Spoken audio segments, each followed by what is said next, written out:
Salve, salve, minha gente linda! Como é que vocês estão? Tudo bem? Esse é o nosso episódio 008 e hoje nós temos muita coisa boa para falar. E deixa eu te dar uma dica logo. É o seguinte, você que ainda não está inscrito no nosso canal, meu irmão, não faça isso não. Eu vou te dar um tempinho, deixa eu ver aqui, eu vou contar aqui até 10. Clica lá naquele botão de se inscrever e vou te dar outra dica. Já deixa o sininho ativado porque toda vez que a gente gravar vai aparecer para você a notificação de um novo episódio.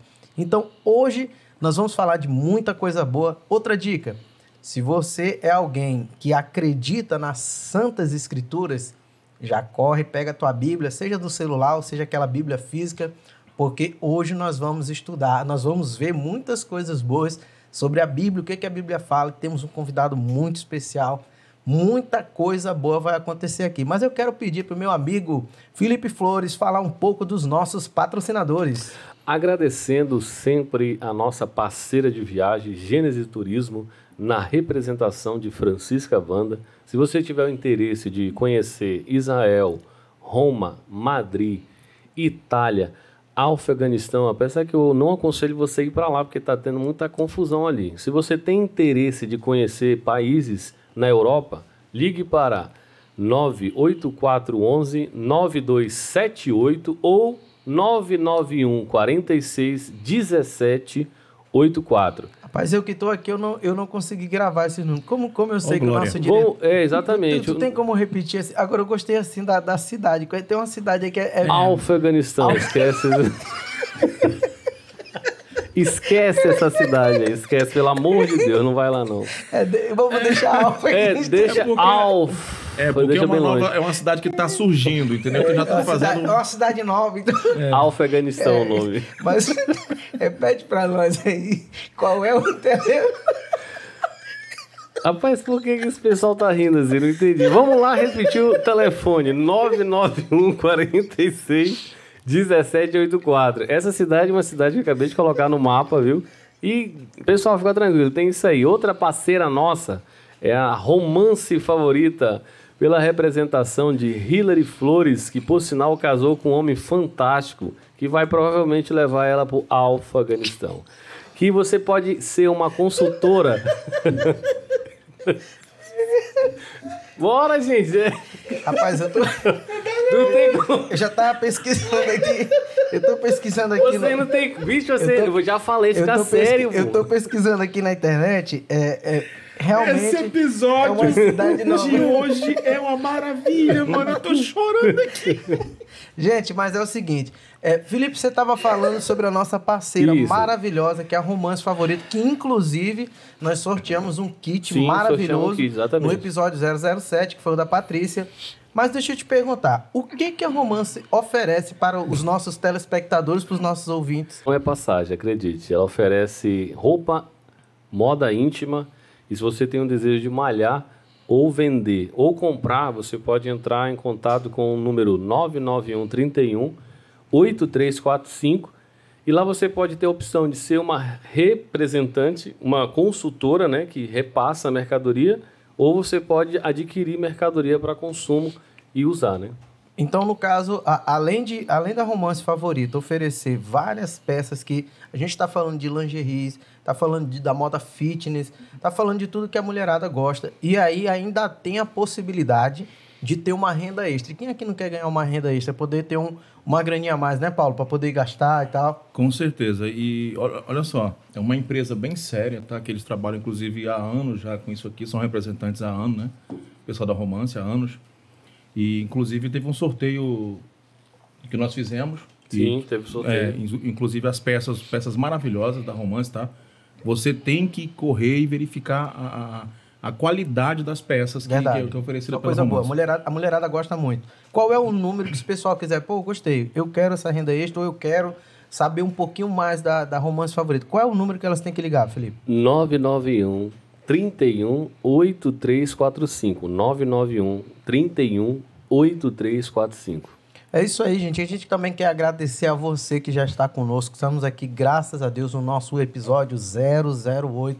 E para nós é um motivo de muita alegria. Muito obrigado por você que está aqui conosco, você que nos acompanha, você que nos ouve pelo Spotify, porque também a gente tem o nosso público no Spotify, né, Paulo? Com certeza. Temos o público no Spotify, temos o público no Deezer, né? Facebook, Instagram, vai lá, ó. Qual é o Instagram do podcast? Podcast Solta a Língua, @podcast Solta a Língua. Vai lá, meu amigo, se inscreva lá com a gente no canal do YouTube. Começa a seguir a gente pelo Instagram, o Deezer e também no Spotify. Nós temos lá a nossa página nas no duas Spotify. plataformas.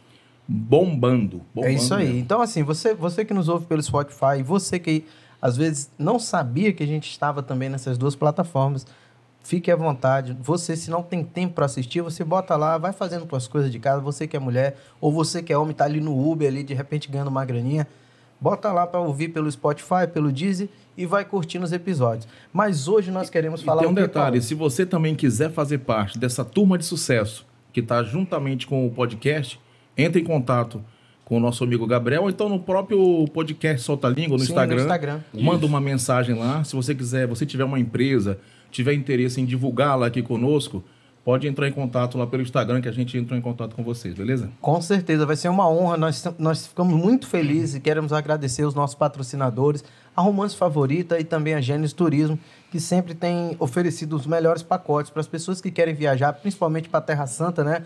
Para quem ainda não conheceu Jerusalém. Com aquela cidadezinha diferenciada que Sim, tem. Exatamente, falou aquela bastante cidade aqui dela. muito, muito boa.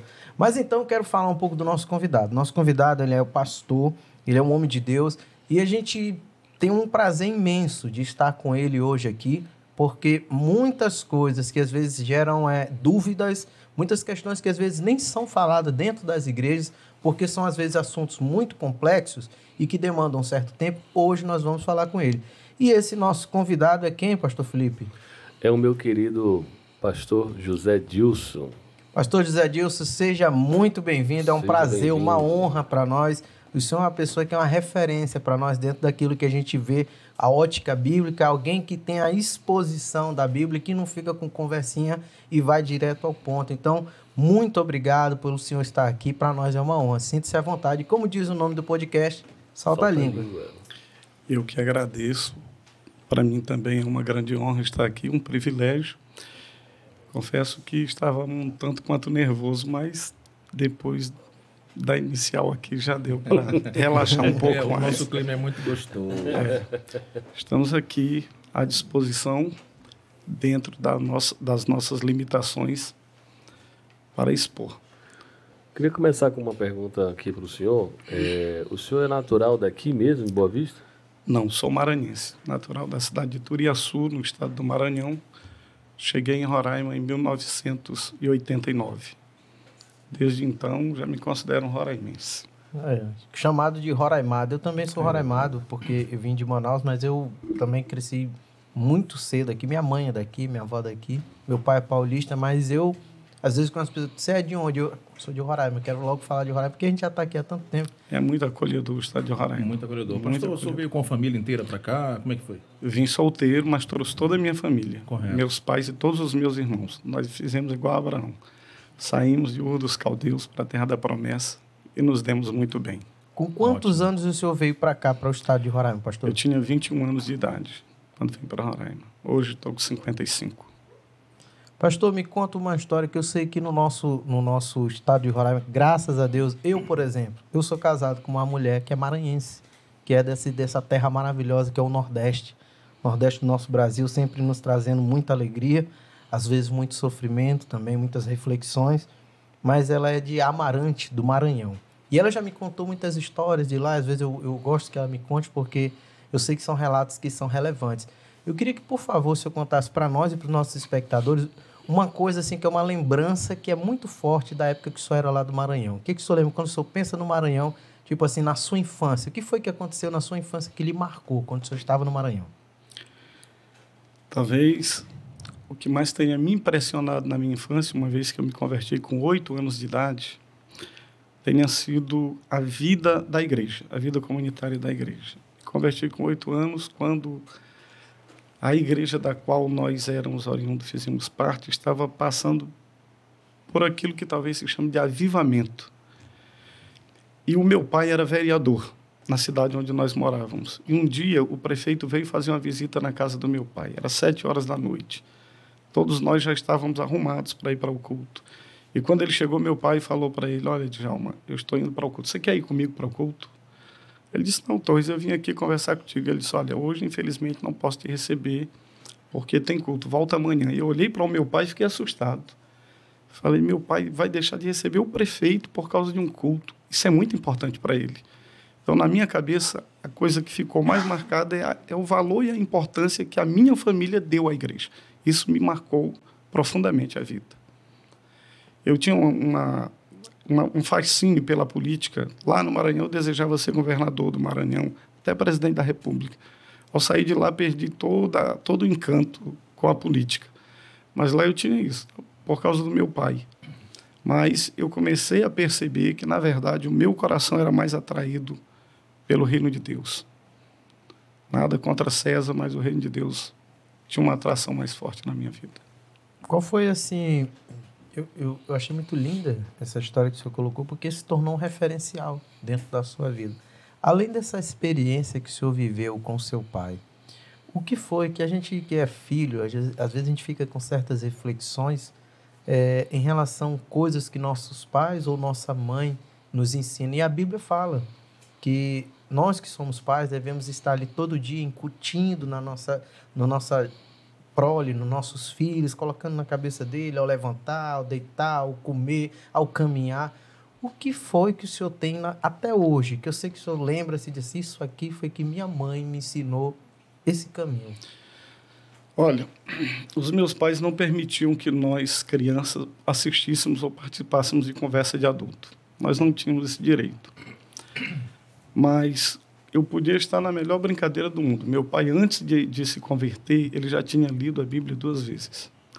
E ele gostava de citar o profeta Isaías e o apóstolo Paulo. Eu podia estar na melhor brincadeira do mundo. Quando eu ouvi o meu pai dizer, como disse o profeta Isaías, primeiro, na minha mente de criança, eu olhava assim e dizia, meu pai é um homem muito sábio. Ele tem acesso às Sagradas Escrituras. Ele tem acesso a esse livro. Ele deve ser um homem super sábio. Então, eu parava e me aproximava e eles nunca me repreenderam por isso. Eu ficava ali sentado ouvindo toda a conversa.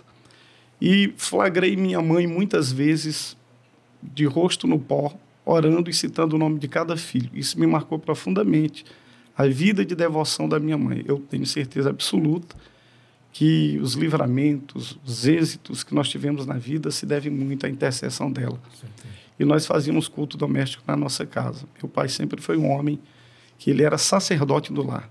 Então, não tinha como ir para a escola antes de fazer o culto doméstico. Isso também marcou profundamente a minha vida devocional. Isso é algo que imprime valores, né, pastor Felipe? É algo que às vezes falta nessa geração, né? Na realidade, são princípios que, infelizmente, hoje as famílias não se atentam, né? Hoje, cada um no seu celular, no seu tablet, e aí as crianças estão se perdendo, se tornando pessoas depressivas ou até consumistas, algumas crianças até com aptidão a matar pelo que assiste, e estão perdendo realmente o princípio da palavra, né, meu querido Paulo? Depressivas e por aí vai, né? Mas, pastor, nesse período que o senhor estava no Maranhão ainda, o que lhe fez desistir dessa vontade de continuar lá e talvez até ser esse político que o senhor queria ser? É que eu tinha uma tia que morava aqui em Boa Vista e já por quase 25 anos a família não sabia onde ela morava. E nós recebemos uma carta dela dizendo que estava morando em Boa Vista e que ela queria ver alguém da família. E eu disse, eu vou conhecê-la. E quando eu cheguei aqui em 87, eu fiquei encantado com Boa Vista. Era um lugar onde a oferta de emprego, acho que no Brasil não tinha um lugar igual, um carro na rua anunciando, convocando pessoas para trabalhar, assim o Cine com vaga de emprego para todo lado, o garimpo estava às mil e ninguém queria ser empregado, né? E eu falei, eu vou buscar minha família, esse lugar é o paraíso. E lá no Maranhão as coisas são difíceis. Se hoje está um pouco melhor, na época era muito pior. Quando eu voltei, aí eu comecei a falar para meu pai e para minha mãe, vamos embora para Roraima, lá é o lugar. E esqueci completamente o sonho da política. Eu vejo a política com bons olhos. Eu sei que a vida pública é o coroamento de uma carreira e, para os jovens, a mais digna das ambições. Ainda é a maior e a melhor de todas as aventuras que um jovem pode aspirar. Se for ético, se tiver princípios, bons princípios. Mas eu não me arrependo de não ter adentrado por esse caminho, não. O mundo da política não perdeu grande coisa comigo, não. O senhor, assim, antes da gente começar a falar sobre um assunto, que vai ser um assunto mais escatológico para você que está assistindo a gente, muita coisa bem forte a gente vai falar aqui um pouquinho, mas eu queria saber o seguinte, o senhor já está com 61 anos de idade? 55. 55 anos. Nesses 55 anos de idade, pastor, o senhor já tem uma média de quantos livros o senhor já leu? Olha, sinceramente, eu acho que já li uns 4.000 livros. De variados assuntos? Variados assuntos. Eu trabalhei 4 anos na biblioteca pública e aí foi uma das coisas mais prazerosas da minha vida. Porque ainda me pagavam para aquilo ali. Ainda recebia para aquilo. Adquirir conhecimento, né? Você ainda recebia. Com quantos anos o senhor começou a trabalhar na biblioteca? Não, foi recentemente agora. Faz um ano que eu saí da biblioteca, trabalhei 3 anos lá. Mas a leitura, ela é da minha família. Meu avô gostava de ler, meu pai era um leitor voraz. Então essa aventura já veio. Eu comecei a ler tempo, com 8 anos de idade. Já começava a ir para a biblioteca. Isso, na realidade, é uma bênção hereditária, na realidade, né? E o meu pai também tem um costume de ler. Eu ainda não cheguei ainda nem nos 300 livros, mas se Deus quiser, até 2025, né? A gente vai chegar lá, tem que começar. Os clássicos na literatura brasileira, eu creio que li todos. Eu acho que li todos. Todos Os clássicos da literatura brasileira, creio que li todos. Qual deles, assim, que o senhor mais ficou impressionado? Machado de Assis. Machado de Assis. Machado de Assis. E o estilo que mais me agradou foi Graciliano Ramos. Mas Machado de Assis, para mim, foi o melhor. Boa dica para mim, viu? Depois eu vou pesquisar a respeito. Muito se fala, pastor, sobre a questão de uma nova ordem que está se formando no mundo, né, mediante a tudo que a gente está vivendo. E aí eu queria que o senhor, o ponto que o senhor achar melhor, que seja mais viável para as pessoas que vão estar ouvindo, se começa nas 70 semanas de Daniel, sobre isso que a gente está passando, ou ela começa antes no que é relatado em Mateus 24. Se eu falasse um pouco sobre que a gente está caminhando para isso, né? Por uma única moeda e para que se levante alguém para governar o mundo, né? Trazendo paz mundial. Bem, como dizia o Jack Stripador, vamos por parte. As 70 semanas de Daniel, no meu modo de entender, não é mais profecia. Não há nada mais em Daniel capítulo 9 que seja profecia. As 70 semanas de Daniel tiveram seu cumprimento cabal. Quando o anjo Gabriel disse a Daniel que desde a ordem para reedificar e restaurar Jerusalém até o Messias ungido haveria um período de 7 semanas e mais 62 semanas. Esse é um período de 483 anos. 7 semanas, 49 anos, mais 434 anos, 483 anos. Neste período, o templo e a cidade seriam reedificadas, mas em tempos trabalhosos. Nós precisamos descobrir a data do decreto. Nós temos no livro de Esdras 3 decretos, e só 3 decretos. No capítulo 1 de Esdras, nós temos o primeiro decreto de Ciro, no primeiro ano de Ciro, ano 538 a.C.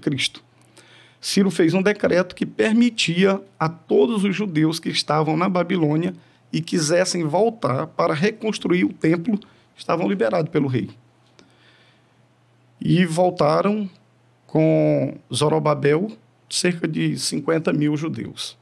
Começaram a reconstruir o templo, os adversários se levantaram, houve denúncia e o trabalho parou. Nós temos o segundo decreto de Dario I, do ano 516 depois de Cristo. O segundo decreto não é nada mais do que a busca nos arquivos reais do decreto de Ciro. E depois Dario ordena que nada mais atrapalhe o trabalho do templo, até que ele fosse reconstruído. E temos o terceiro decreto, que é o decreto de Artaxerxes, no ano 457. Neste decreto, ele manda Esdras, que era um escriba, para que ele viesse para Israel e fez um decreto dizendo que, a partir de então, ele deveria constituir juízes e ensinar a lei de Moisés aos que não conhecessem, e aqueles que desobedecessem à lei do rei e à lei de Moisés teriam suas casas tomadas, seriam mortos, desterrados, e isso significa restaurar a lei, restaurar e reedificar. O processo da reedificação duraria no mínimo 49 anos, que era uma semana, desde a ordem de reedificar. Portanto, no ano 444, quando Neemias vem, mandado por Artaxerxes, o que é que ele fez? Ele reconstruiu as muralhas da cidade, porque a cidade em si já estava reconstruída, mas os muros e as portas não. Então, quando Neemias veio dentro dos 49 anos da primeira semana de ano e cumpriu o que estava ali. E nós tivemos mais 434 anos da história judaica. E no ano, provavelmente o ano 26 da era cristã, completou-se 483 anos do decreto, do ano 457. O que aconteceu? Segundo Lucas, capítulo 3, no 15º ano de Tibério César governou 14 anos com Augusto, com 15 anos são 29. Então, no 14º ano deste rei, Jesus tinha aproximadamente 30 anos. Como no ano 26 ele tinha 30 anos? Nós sabemos que Jesus não nasceu no ano 0 e nem no ano 1. Quando Gregório estava refazendo o calendário juliano, ele contratou um astrônomo, Dionísio Exímaco, e ele descobriu que havia um erro de calendário de 3 anos no calendário juliano. Se dizia que Roma tinha sido fundada no ano 350, e quando Roma foi fundada houve um eclipse solar. E ele descobriu que o eclipse solar aconteceu no ano 353, portanto havia um erro de 3 anos no calendário. Como nós não temos o ano 0, nós temos um antes de Cristo e um depois de Cristo, e quando Cristo nasceu, Herodes era vivo, e Herodes morreu no ano 4, então Cristo necessariamente tem que ter nascido até o ano 4. Então, no ano 4, que é o ano do nascimento de Cristo, nós temos um erro de 4 anos no nosso calendário, então no ano 26 ele tinha, como diz Lucas, 30 anos de idade. Quando Jesus vai ao deserto para ser batizado por João Batista, naquele preciso dia, naquele exato momento, estava cumprindo-se 483 anos do decreto para restaurar Jerusalém, para restaurar a cidade. E o que disse o anjo Gabriel? Desde a ordem para restaurar a cidade até o ungido, o príncipe. Jesus é o Cristo porque Cristo é ungido. Quando ele foi ungido? No seu batismo. Quando ele foi batizado, o céu se abriu, o Espírito Santo desceu em forma corpórea de uma pomba e ele ouviu a voz do Pai. Este é o meu filho amado. Então, ali cumpriu os 483 anos. Aí ficou uma semana das 490. E o que Daniel 9 diz?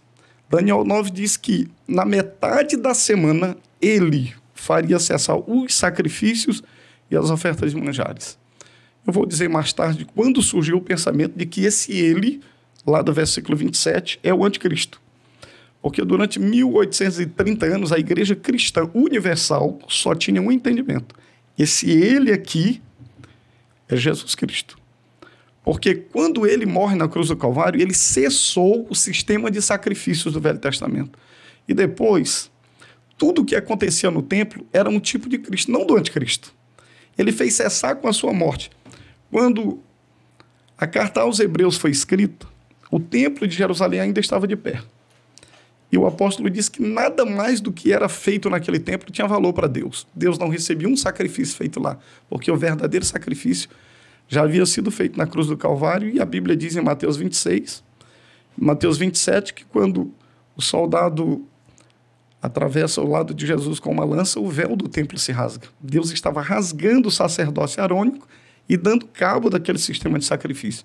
Para Deus, aquele templo não valia mais nada, e nenhum daqueles sacerdotes eram mais sacerdotes para Deus. Aquele não era mais um culto a Deus. Deus não habitava mais em templos feitos por mãos humanas. Então, Jesus morreu no ano 31 da era cristã. Ele viveu 3 anos e meio dentro da 70ª semana. E aí, a Bíblia diz, o príncipe do povo que há de vir destruirá a cidade e o santuário, que é o restante da profecia. Mas a promessa, o pacto, era de 490 anos. Quando Jesus ressuscita, ele chama os seus discípulos e ordena a eles que fiquem em Jerusalém até que do alto fossem revestidos de poder, e depois eles deveriam ser sua testemunha em Jerusalém, Judéia, Samaria, até os confins da terra. E eles não saíram de Jerusalém até o ano 34. 3 anos e meio dentro de Jerusalém. O que ocorre no ano 34? A morte de Estevão, capítulo 7 do livro de Atos. Estevão morre.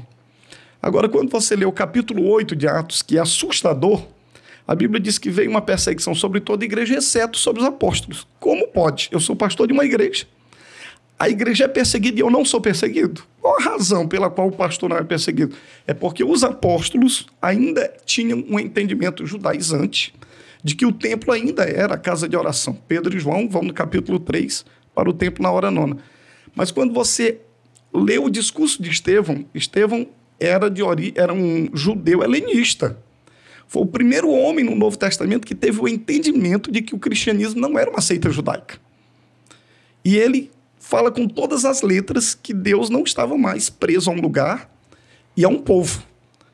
Em qualquer lugar, qualquer pessoa que invocasse a ele receberia. Foi exatamente por causa disso. Lucas diz que aqueles que eram zelosos da sinagoga, chamada Sinagoga dos Libertos, porque quando Pompeu invadiu Jerusalém no ano 66 a.C., e o templo era um grande depósito bancário, ele levou todo o ouro que estava ali, e os judeus que se insurgiram levou para Roma e escravizou eles. No tempo de Augusto, Augusto libertou os filhos desses judeus e eles voltam e fundam quase 40 sinagogas nas proximidades do templo. Eles eram os mais zelosos da lei. Quando ouvem o discurso de Estevão, eles arranjam o dente e dizem que ele está falando contra a lei de Moisés e contra o santo lugar. Vamos matá-lo. E, para sorte é uma expressão que eu estou usando aqui, estava ali o jovem Saulo, que nunca mais se libertou do discurso que ouviu de Estevão. Ele ouvia, de um lado, o discurso de Estevão, do outro, o ensino de Gamaliel. E ele não podia se libertar. Jesus disse, é duro para ti recalcitrar contra os aguilhões, porque nunca mais saiu da mente dele a mensagem de Estevão. E ele sabia, no fundo da sua alma, que Estevão estava certo. Pesava a tradição, mas aí Jesus apareceu e ele se rendeu.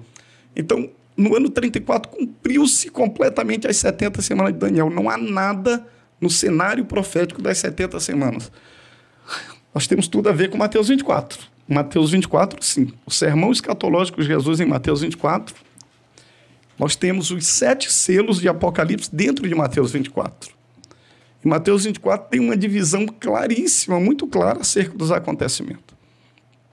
Capítulo 23, Jesus acaba de dizer para os judeus que nunca mais o veriam até aquele dia em que viessem a dizer outra vez, bendito que vem em nome do Senhor. E diz que a casa deles ficaria deserta. Os discípulos chamam ele, mostram o templo, Senhor, que pedras, que monumentos. Ele disse, vocês estão vendo isso aqui? Eu digo para vocês que aqui não ficará pedra sobre pedra que não seja derrubada. E eles lhe fazem 3 perguntas. Quando sucederão estas coisas? Quando Jerusalém ficará deserta? Que sinal haverá da tua vinda? E esta é uma observação importante. Não das tuas vindas, mas da tua vinda no singular, e do fim do mundo, do escatom, da conclusão, do fim deste aeon, desta era. E Jesus responde essas 3 perguntas em Mateus 24. E no versículo 3 do capítulo 24, a primeira coisa que ele diz para eles é, vede que ninguém vos engane, porque virão muitos em meu nome dizendo, eu sou Cristo, e enganarão a muitos. Aqui nós temos o primeiro selo. João diz em 1 João, filhinhos, vocês ouviram que vem o anticristo. Já desde agora, muitos anticristos têm saído pelo mundo. Mas o anticristo virá. E o anticristo, ele é alguém que quer se colocar no lugar de Cristo. Pastor, assim, por falar em anticristo, né? Quem estaria sendo preparado mundialmente para assumir uma liderança e possível, na verdade, de anticristo, e com base em quê? Ele, né? Tá, deixa eu só em 2 minutos concluir aqui essa situação de Mateus, e aí nós vamos entrar nesse assunto aí. Porque todo mundo puxa versículo 15 de Mateus 24 e joga para um futuro templo que vai ser construído em Jerusalém, que o anticristo vai sentar nele, vai profanar ele. E esse é o argumento usado. E Mateus 24 está falando daquele templo de Herodes. Sob as asas da abominação virá o assolador. Eles entrariam ali com o pavilhão romano, profanariam e queimariam o templo. É isso que Mateus 24 está falando. Não está falando de um futuro templo. Aliás, não há profecia na Bíblia para um futuro templo. Os sionistas, os judeus, os maçons, os iluminatis, eles vão construir um templo em Jerusalém. Eu não tenho dúvida disso. Não é profecia. Não há uma profecia na Bíblia que diga que esse templo deles vai ser construído em Jerusalém. E também não tem profecia para ninguém sentar em templo. Essa é a grande diferença dos dois sacerdócios. Primeiro, na lei, sacerdote era uma coisa, rei era outra. Sacerdote nunca sentou no templo. O único sacerdote que se senta é Jesus Cristo. Por quê? Porque o serviço foi completo. Uma vez terminado o seu ofício, ele assentou-se à direita do Pai. Nunca um sacerdote da família de Arão pôde sentar no templo. Então, essa história que o anticristo vai botar um trono e sentar no templo, não tem pé e nem cabeça. Não tem pé e nem cabeça, nem mesmo dentro do judaísmo. Isso é um grande absurdo. Mas o mundo está configurado para receber esta figura. Esta figura que não é o príncipe do povo que havia de vir, lá do capítulo 27 de Daniel 9, não. Aquele era Tito. Tito era filho do general Vespasiano. Vespasiano, depois que morre, 3 imperadores em um período curto de 3 meses, Otto, Galba e Vitelo. Ele foi chamado a Roma para assumir o império. E o seu filho, que também era um general, tornou-se príncipe por ser filho do imperador. Então, quando ele é enviado pelo pai para debelar a revolta judaica, ele estava cumprindo a profecia. O príncipe do povo que há de vir destruirá a cidade e o santuário. Isso foi literalmente o que aconteceu no ano 70. Então, hoje nós vemos o seguinte. Eu tenho uma concepção, ela é muito particular, mas eu posso afirmar que o governo do anticristo é a ONU, a Organização das Nações Unidas. A Organização das Nações Unidas, que foi fundada em 1946, nunca teve presidente, nem vai ter. Ela só tem secretário-geral, porque o lugar está sendo reservado para o homem, que durante um curto período de tempo vai ser o presidente da ONU, vai ser o rei da ONU, vai governar o mundo. Nós temos um projeto para 2030 de termos 10 países no Conselho de Segurança da ONU. Hoje só tem 5. Os outros 5 é rotativo. De 2 em 2 anos se muda. Inclusive o Brasil agora esse ano vai entrar no Conselho de Segurança da ONU, mas só passa 2 anos. É rotativo. Mas a proposta agora, inclusive o Putin convidou o Bolsonaro e disse que apoia a indicação do Brasil para fazer parte do Conselho Permanente de Segurança da ONU. Então, no máximo, em 2030, nós vamos ter 10 países no Conselho de Segurança da ONU. 10 países que vão dizer o que querem para o mundo e ninguém pode protestar. Eles terão o maior exército do mundo. Hoje, uma agência da ONU sem apoio na legislação brasileira nenhuma, e nenhum código brasileiro, ela faz uma orientação, e essa orientação muda as legislações, viola o direito de expressão, viola o direito de culto, viola tudo. Viola a tua privacidade por causa de uma recomendação de uma agência da ONU. E a ONU manda no mundo hoje. Se a OIT hoje quisesse falir a China, bastava ela dizer que cada produto chinês tinha que ter um selo de qualidade, de respeito ao social, ao trabalho escravo. Nunca mais a China vendia um celular. Falia a China. Em 24 horas. A ONU manda no mundo hoje. É indiscutível isso. Então, nós estamos caminhando para o seguinte cenário. As guerras, os rumores de guerras, eles vão fazer com que, hoje, com a bomba atômica e outros artefatos, as nações tenham medo de um genocídio. E quando houver uma ameaça real de uma guerra, eles estão dispostos a abrir mão de sua liberdade, de sua soberania, pela segurança, pela paz. E eu vejo um homem que está sendo preparado nos bastidores para ocupar esse lugar. Desde novo, em toda a história das monarquias mundiais, nunca um homem fez um curso para ser rei.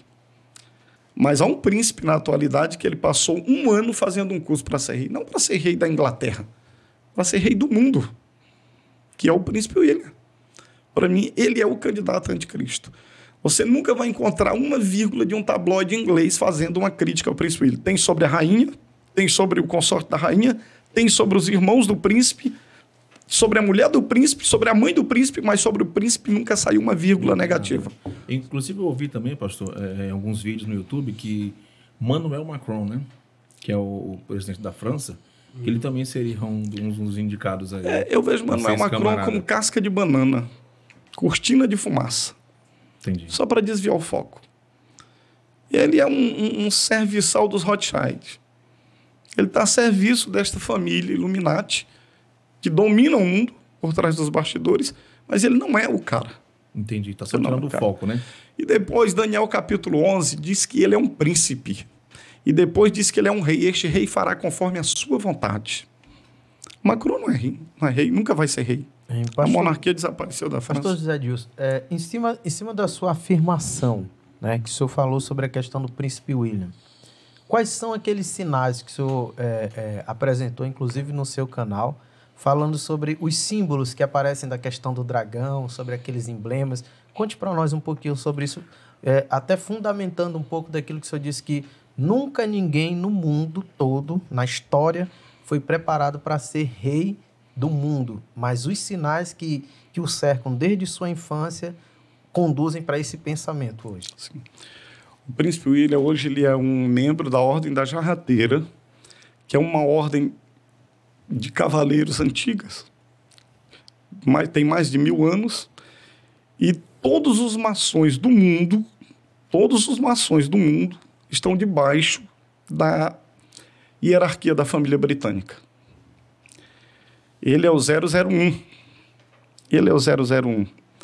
Então, nós sabemos que a maçonaria é como a boneca chinesa. Tem dentro de uma boneca outra boneca. Tem uma maçonaria dentro da outra. Mas ele faz parte do círculo mais profundo. A família inglesa, que é alemã, por sinal, é alemã, ela é a família mais poderosa do mundo. E o príncipe William, ele foi preparado para isso. Ele sabe que foi preparado para isso. Na verdade, na internet você vai encontrar que até o nascimento dele foi em hora precisa, dia preciso, dentro do calendário do zodíaco. Então, nada ali foi por acaso, nada aconteceu por acaso.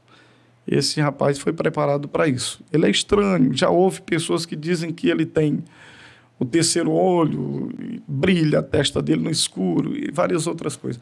O certo é que hoje nós estamos vivendo o seguinte cenário. A igreja anglicana, que é uma das maiores igrejas que existe, que é uma igreja estatal, ela está voltando para a igreja católica. Foi criado um grupo de estudo entre o Vaticano e a igreja anglicana. O Vaticano vai reconhecer os bispos da igreja anglicana e eles vão reconhecer o Papa. E nós, voltando os olhos para a história, no século V, quando o Papa sagrou Carlos Magno, imperador do Sacro Império Romano, ele tornou-se o filho predileto da igreja. Imagine o que é a igreja anglicana voltando para o colo da igreja católica.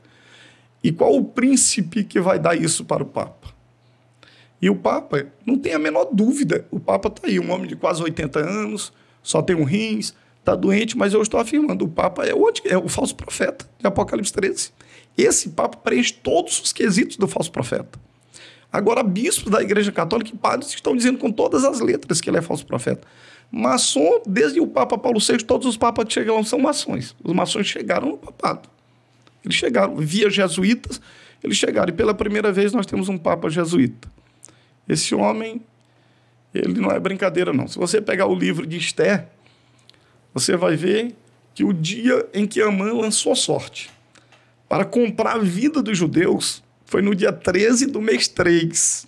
Esse homem elegeu-se papa no dia 13 do mês 3. O nome Papa Francisco, Papa Argentino, tem 13 letras. Está lá em Apocalipse 13. Aliás, a Argentina significa, na tabela periódica, prata. Então está tudo conectado com esse homem. Está tudo conectado. Ele nega o que o próprio catolicismo ao longo dos séculos creu. Ele, como o pastor aí, que é uma revisão da Bíblia, também disse que a Bíblia já está ultrapassada. Né? Que o Gênesis não pode ser lido literalmente, aquela história lá do Éden, aquilo não é literal. E agora, budista, islâmico, todo mundo é salvo. Basta ser bom, vai ser salvo. Tira Jesus de foco. Na verdade, a palavra Deus une todo mundo. Quem separa é Jesus. Jesus separa. Então, eu tenho convicção de que nós somos a geração que está vendo o Apocalipse, cumprir-se o Apocalipse. E o mundo precisa de uma grande crise econômica. O mundo precisa de uma crise econômica gigantesca. O mundo precisa de uma crise de saúde gigantesca. E outra, hoje em dia, tem tecnologias que esses camaradas desenvolveram e estão usando para criar terremoto, para criar vulcão, para criar um monte de coisa, para criar calamidades, catástrofes. E eles estão fazendo isso com um objetivo. Nada é sem objetivo. estão fazendo isso com objetivo.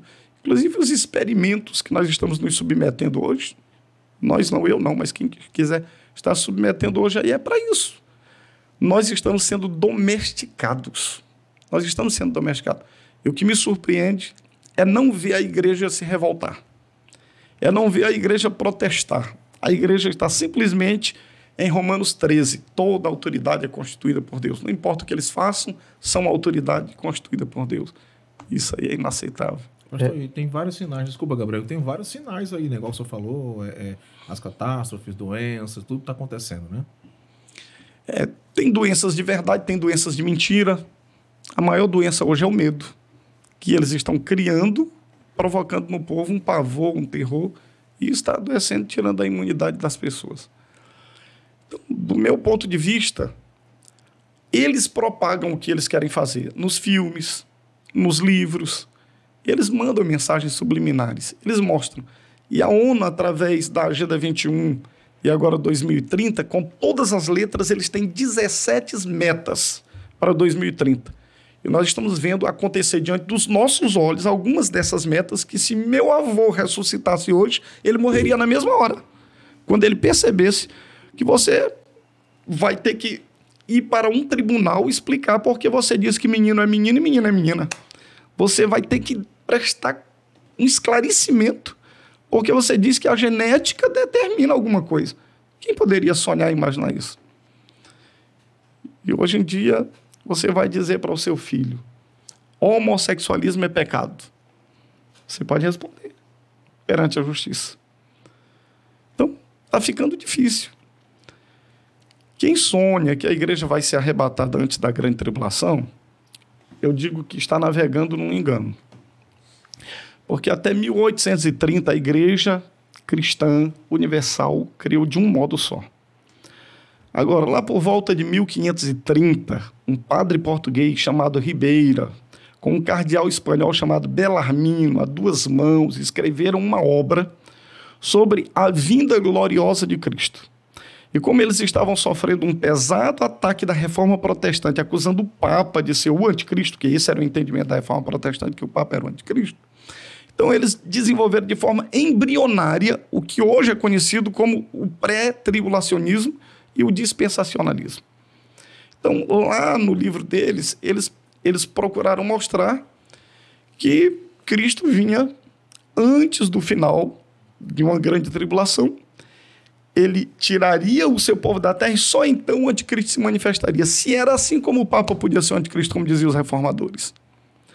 Depois, lá por volta de 1730, um padre judeu espanhol chamado Emanuel Lacunza, na verdade ele estava na Bolívia, ele volta para a Espanha, usa um pseudônimo de Rabino Ben Ezra, escreve um livro sobre a segunda vinda de Cristo, divide essa vinda em duas, já pegando um pouco daquilo que Ribeira tinha escrito, e ele fundamenta um arrebatamento pré-tribulacional, de forma um pouco embrionária. Esse livro vai para o index da Igreja Católica. Se você quer propagar algo, proíba ele, que o proibido é desejado.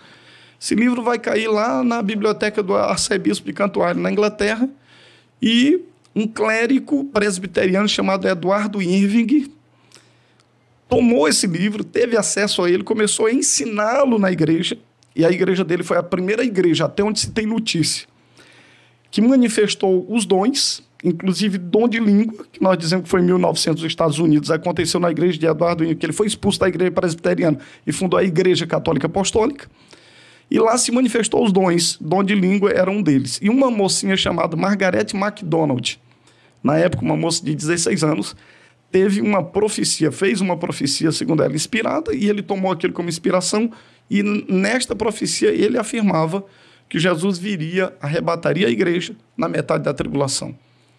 Então, até onde se tem notícia, isto aconteceu pela primeira vez na igreja de Eduardo Irving. E, naqueles tempos, estava surgindo o movimento dos irmãos de Plymouth, que eram estudantes da Bíblia, chamados só de os irmãos. E, entre eles, havia um clérigo chamado João Nelson Derby.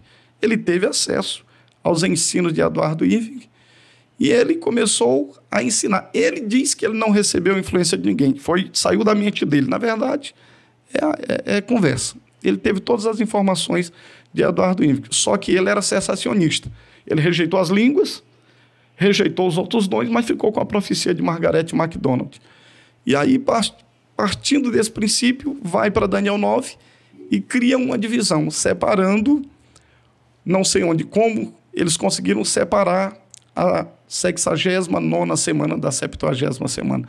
Porque no texto bíblico não existe essa secessão, não existe esse ato, esse intervalo. Profecia contínua, mas separaram. E quando você vai buscar, eu já fiz esse desafio N vezes e continuo fazendo. Eu queria um só versículo no Novo Testamento, ou em toda a Bíblia, um só versículo que me mostrasse a igreja sendo arrebatada antes da grande tribulação. E eu sei que surge logo na mente das pessoas Apocalipse 3:10. Como guardaste a palavra da minha paciência, eu também te guardarei da hora da provação, que há de vir sobre todos os que habitam na terra. Isso nunca foi fundamento para arrebatamento pré-tribulacionista, mas é o que usam. Ora, nós temos João 16:16, oração sacerdotal de Jesus. Ele diz: Pai, não peço que tu os tire do mundo, mas que tu os guarde do mal. O verbo guardar, lá no grego, é tereo. Se Jesus quisesse, usando a pena de João, dizer que a igreja seria tirada, era tereo apo, não tereo ek. Ek que é di, dá, dó. Então, eu peço que tu guarde eles do mal. Não peço que tu os tire do mundo. Porque que só em todo o Novo Testamento só existem esses 2 versículos com o verbo dessa forma. Só aí. Então, porque lá em João 16:16, Jesus não quer que tire, mas que guarde, e lá em Apocalipse ele vai guardar outra coisa. Como ele vai guardar você no céu? Guardar de quê? Tem tribulação no céu? Tem provação no céu? E aí nós temos os exemplos do Velho Testamento, na tipologia bíblica. Israel, ele só saiu do Egito depois da 10ª praga. Ele foi guardado no Egito da tribulação, da ira de Deus, não da ira de Faraó. Quando Moisés chegou falando que iam sair, Faraó mandou açoitar eles.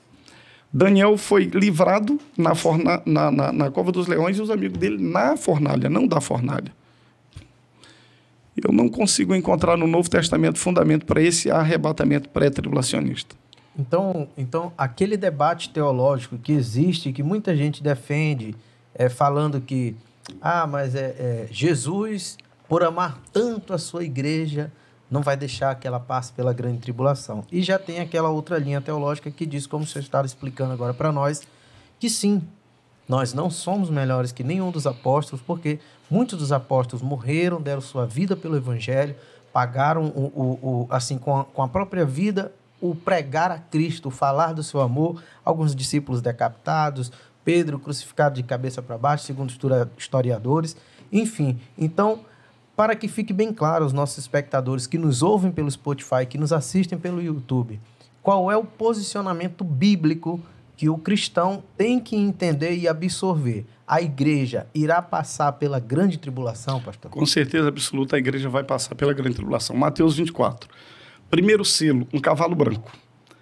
Mateus 24, versículo 3. O segundo selo, cavalo vermelho. Ouvireis falar de guerras e rumores de guerras. O segundo selo, cavalo vermelho, guerra. O terceiro selo, um cavalo preto. Fome. Consequência da guerra, consequência das pestes. Fome. O quarto selo, o quarto cavaleiro, um cavalo amarelo, um cavalo baio, que é a união de todas estas cores. Se você pegar o branco, o preto, jogar tudo lá, vai sair amarelo. Isso é o resultado. A morte é o resultado dos 3 cavalos anteriores. Você pode ler Apocalipse capítulo 6. O quinto selo, depois, a sequência de Mateus 24. Então, depois da fome, da peste, da guerra, então vocês serão odiados de todas as gentes por causa do meu nome. Nesse tempo, muitos se escandalizarão, trair-se-ão uns aos outros, mas aquele que permanecer até o fim será salvo. Isso aqui é o quinto selo. Vai lá para o quinto selo, o que é que João vê? Viu a alma dos decapitados debaixo do altar, clamando: até quando, ó soberano Santo Senhor, tu não julgarás e não vingarás o nosso sangue dos que habitam na terra. Foi dito a eles que aguardassem um pouco mais de tempo, até que se completasse o número dos seus conservos, que como eles haviam de morrer. O sexto selo, só continuar lendo Mateus 24, o sexto selo, logo a seguir a tribulação daqueles dias, o sol escurecerá, a lua não dará sua claridade e as estrelas cairão do firmamento. É exatamente o que está lá no sexto selo, onde o céu se enrolará como pergaminho, as montanhas sairão dos seus lugares. E então se verá no céu o sinal do Filho do Homem vindo com grande poder e glória. E aí os anjos, com clangor de trombeta, e os anjos reunirão os seus escolhidos dos 4 ventos da terra. Aqui nós temos o arrebatamento da igreja. Não existe em Mateus 24 arrebatamento secreto da igreja. O arrebatamento não é secreto. A vinda de Jesus não é secreta. A vinda de Jesus é a coisa mais visível que existe em toda a Bíblia. E as pessoas tomam lá Jesus dizendo, assim como um relâmpago, fuzila no Oriente, se mostra no Ocidente, assim há de ser a vinda do Filho do Homem. Ele não está falando de rapidez, ele está falando de visibilidade. Você vê o relâmpago fuzilar num lugar e aparecer no outro. É disso que Jesus está falando. De visibilidade, não de velocidade. Velocidade, quem fala é Paulo em 1 Coríntios 15, dizendo que o arrebatamento da igreja se dará em fração de segundo, que é um abrir e fechar de olhos. O arrebatamento. Mas a manifestação de Cristo, não. Paulo diz lá para os Colossenses que nós já morremos com Cristo, a nossa vida está escondida com Cristo, mas quando Cristo quer a nossa vida se manifestar, nós também nos manifestaremos com Ele em glória. Quando o mundo olhar Jesus nas nuvens, vai ver a igreja ao lado de Cristo. Então, o arrebatamento se dá em fração de segundo. A manifestação de Jesus com a igreja, quando o mundo olhar, já vai ver a igreja ao lado de Cristo. Mas isso não é um evento separado 3 anos e meio, de um período para outro, ou 7 anos, como que alguém. Absolutamente. Depois, essa história de que nós vamos para um tribunal de Cristo no céu. Baseado em quê? Paulo não diz isso em 2 Coríntios, que nós vamos para o tribunal de Cristo no céu. Que nós vamos ficar lá no céu nas bodas do Cordeiro. Absolutamente. As bodas do Cordeiro estão lá em Apocalipse 19. Apocalipse 19, quando Cristo está vindo, a igreja se ataviou e se preparou para as bodas do Cordeiro. As bodas do Cordeiro nós vamos participar quando Cristo descer e reunir a sua igreja aqui. O encontro é na casa do pai do noivo. Jesus é judeu. É para lá que vai a igreja gentia. Nós não temos essa promessa de ir para o céu. O único céu que a igreja vai é a Nova Jerusalém. E se alguém quiser ir para o céu, morra. Porque o paraíso está no 3º céu. É a única possibilidade de você ir para o céu morrendo. Se você morrer, você vai para o 3º céu até o dia da ressurreição. Fora isso, não. Fora isso, nós vamos para Nova Jerusalém no final do milênio. Então é tudo em um evento só. Tudo é um evento só. Exatamente. E a Guerra do Armagedon entra onde? A Guerra do Armagedon entra no final da grande tribulação. O que vai acontecer? As 7 festas judaicas são festas profecias. Sim. As 7 festas. Nós sabemos que a Páscoa já se cumpriu, a festa dos pães árvores já se cumpriu, a festa das primícias se cumpriu e a do Pentecostes se cumpriu. 4 festas cumpridas. Nós temos a festa das trombetas, Sim. Nós temos o dia da expiação e nós temos a festa dos tabernáculos. As festas que faltam se cumprir. Quando você lê lá em Levítico 23 sobre as 7 festas, só tem uma delas que não tem explicação. O que acontecia na festa das trombetas? Todas as outras 6 diz. Essa não diz, porque o único objetivo da festa das trombetas era convocar todo o homem de Israel para Jerusalém. Sim. Era convocação, porque já no dia 10 do mês ele já ia participar do dia da expiação. Então, o que acontece? As trombetas têm um objetivo de trazer Israel para a sua terra. Trazer o povo judeu para a sua terra. Porque depois da Segunda Guerra Mundial, o judeu que se deu bem nos Estados Unidos, na Inglaterra, em outros, ele não quer voltar para Israel. De maneira nenhuma. A única coisa que vai empurrar ele para a sua terra é um antissemitismo, é uma perseguição antissemita no mundo todo. Quando ele descobrir que ele não tem segurança em lugar nenhum, ele vai para lá. Por quê? Porque Apocalipse capítulo 12, e aquela mulher do capítulo 12 é Israel, quando o dragão se levanta contra a mulher, a ela foi dada 2 asas de águia e ela vai para o deserto. O que era a terra de Canaã, a terra de Israel nos anos 40? Um deserto inóspito que só dava malária. Então eles foram para lá, a terra foi recuperada. Porque veio a perseguição de Hitler na Segunda Guerra Mundial, que era para destruir a mulher. Mas a terra engoliu o rio, que era a grande perseguição, e eles sobreviveram e ficaram lá. Ficarão guardados da vista da serpente por 42 meses, que é um tempo, 2 tempos, metade de um tempo, ou 1.260 dias, literalmente, que é 3 anos e meio. Israel tem bomba atômica. Você nunca ouvirá de um país que tem bomba atômica ser atacado antes do fim. Não vai ser.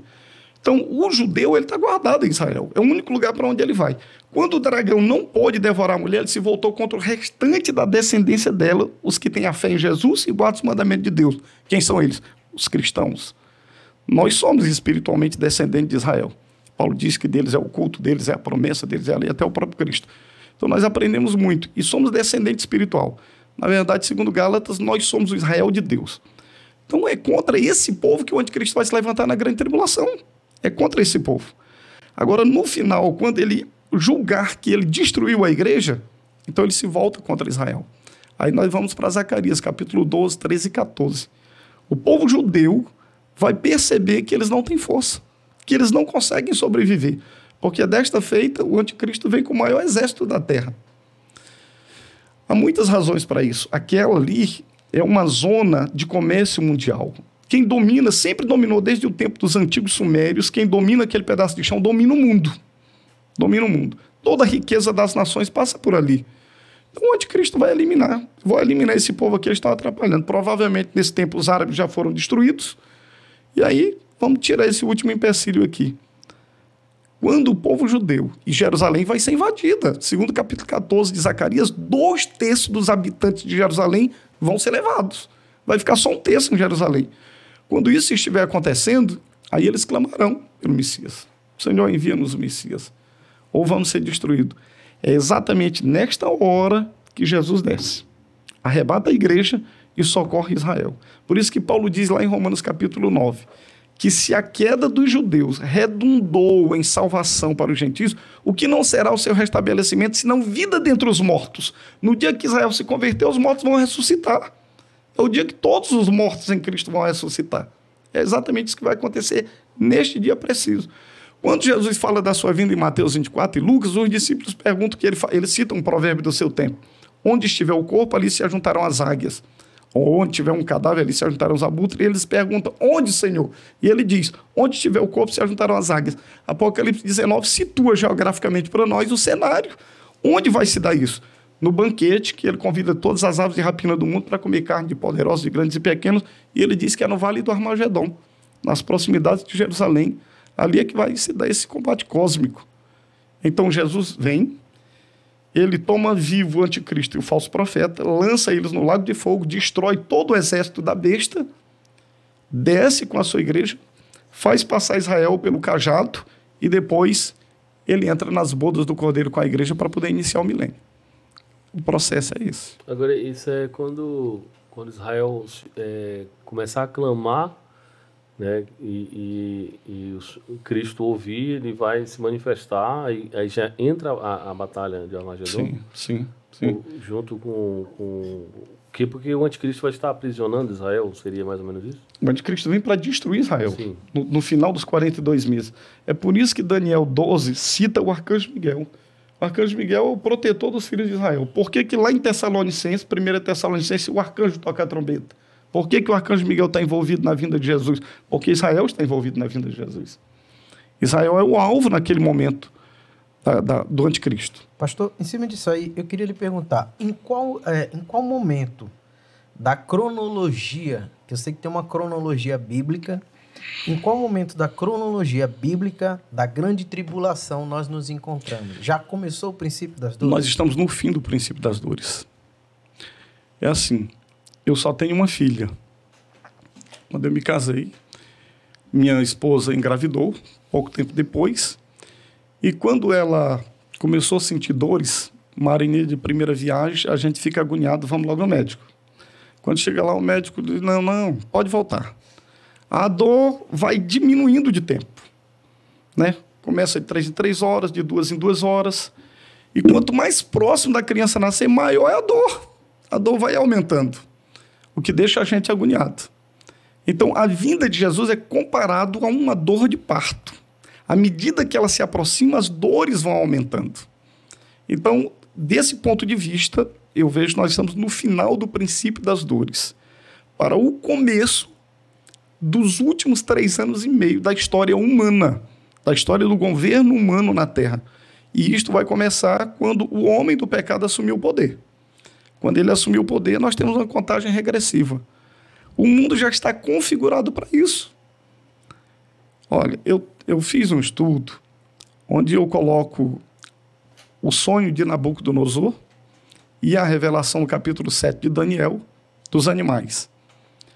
E você pode acompanhar, porque já é história, a cabeça, que é a Babilônia, os peitos, que é a Grécia, o ventre, os peitos, que é a Pérsia, o ventre, que é a Grécia, e quando chega nas pernas, que é Roma, a maioria dos historiadores e dos estudiosos teólogos da Bíblia, quando você vai ler, eles dizem que Roma caiu no ano 364.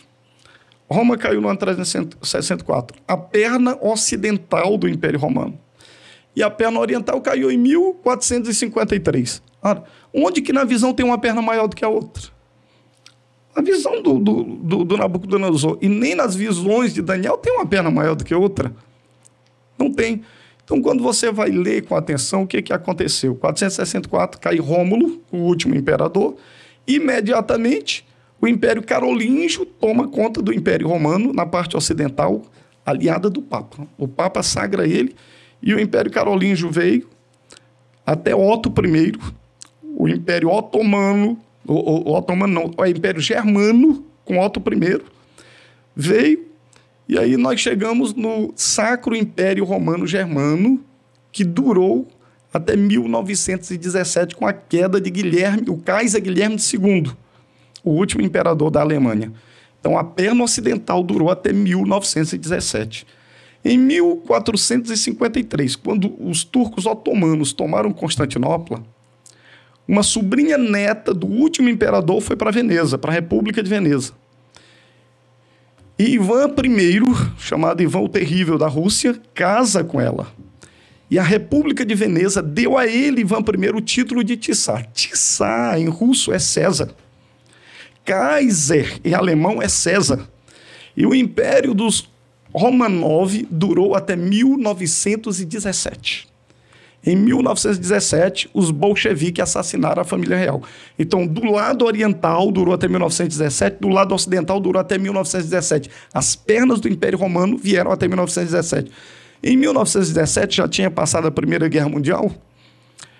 O que aconteceu? Criaram a Liga das Nações.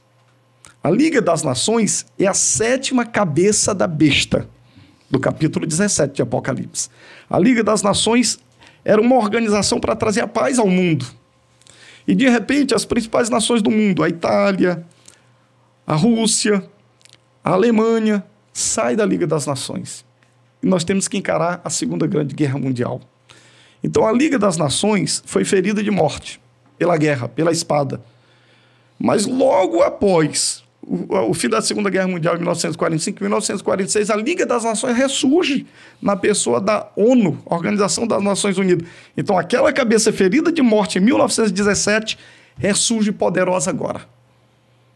Foi ferida de morte pela guerra. Agora ela volta para dominar. E essa é a 7ª cabeça rediviva e ela não morre até o final.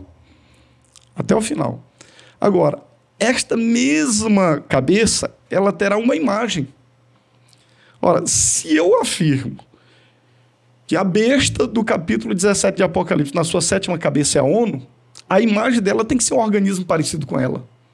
Então, o que nós estamos vendo hoje? Já existe a tentativa da ONU, a Organização das Religiões Unidas, o Conselho Mundial de Igreja, mas agora nós estamos vendo a olhos vistos um Papa unindo todo mundo. Unindo o islamismo, o hinduísmo, o cristianismo, até segmentos protestantes estão voltando para a Igreja Católica. Todos. Então, nós teremos uma organização religiosa. Essa, inclusive, foi a proposta do primeiro-ministro de Israel para o Papa, que disse que questões religiosas não podem ser decididas pela política. Então, quem vai falar em nome de Deus? A imagem da besta representada pela união das religiões. Elas falarão em nome de Deus. Se elas disserem que o mundo tem que ir para cá, é para cá que o mundo vai.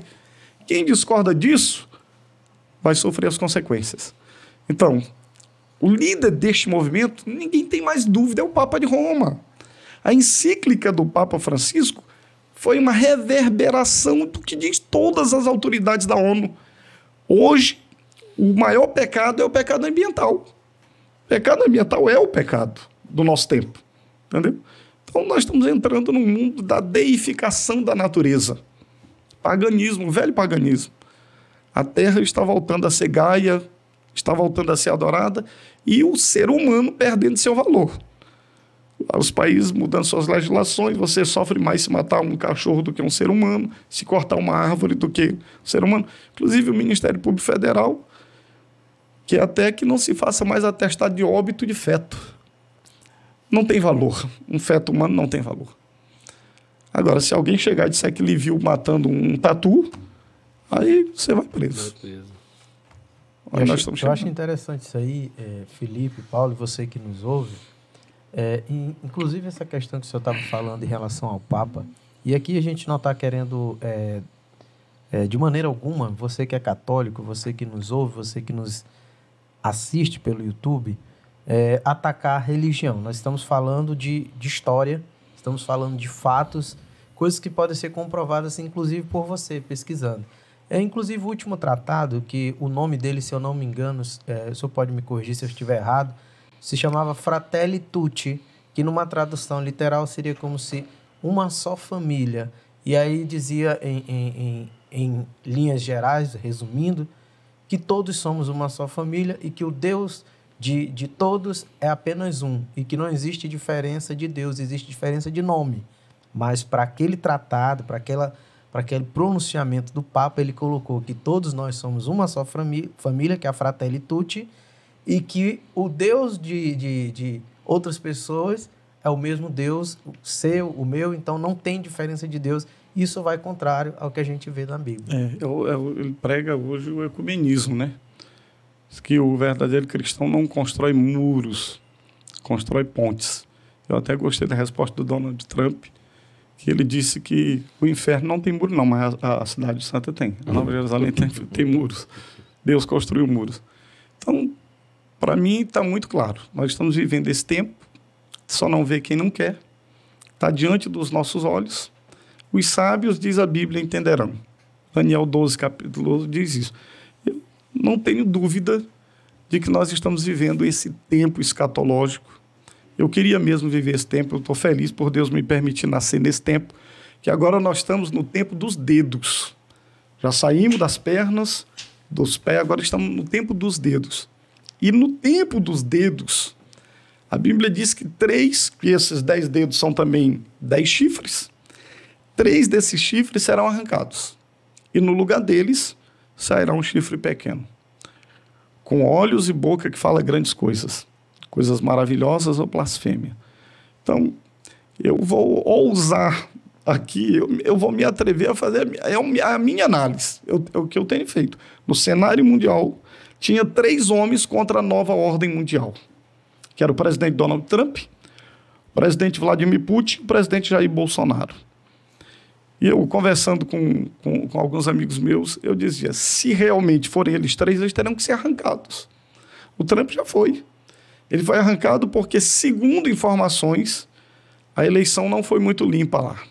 Segundo informações, ele teria sido prejudicado. Ele foi provado agora, tem 2 semanas que provaram que foi fraudada, mas como o presidente já tinha 1 ano já no mandato, eles fizeram já tudo bem... Deixa continuar. Bem amarradinho. E o outro é o Bolsonaro e o outro é o Putin. E eu vejo o Putin como o Jeú da Bíblia. Eu analiso aquele camarada ali como o Jeú da Bíblia. Ele tem um jeito de andar militar, ele é um cara diferenciado. E ele recebeu o Papa Bento XVI e ele deu um presente para ele, um quadro de uma igreja católica pegando fogo com um círculo de ouro por fora. E eu interpretei que ele vai soltar uma bomba no Vaticano no fim dessa história aí. Vai ser o Jeú da Bíblia que vai pegar Jezabel com seus filhos e vai dar fim. Eu acredito nisso. Ele deu esse quadro? Deu. Deu, né? Deu. Como eu acredito que o presidente Jair Bolsonaro, porque não tem simpatia, se ele for como eu penso que é um desses chifres, ele vai ser arrancado também. E o mundo terá os 10 países mais importantes do mundo falando uma só língua.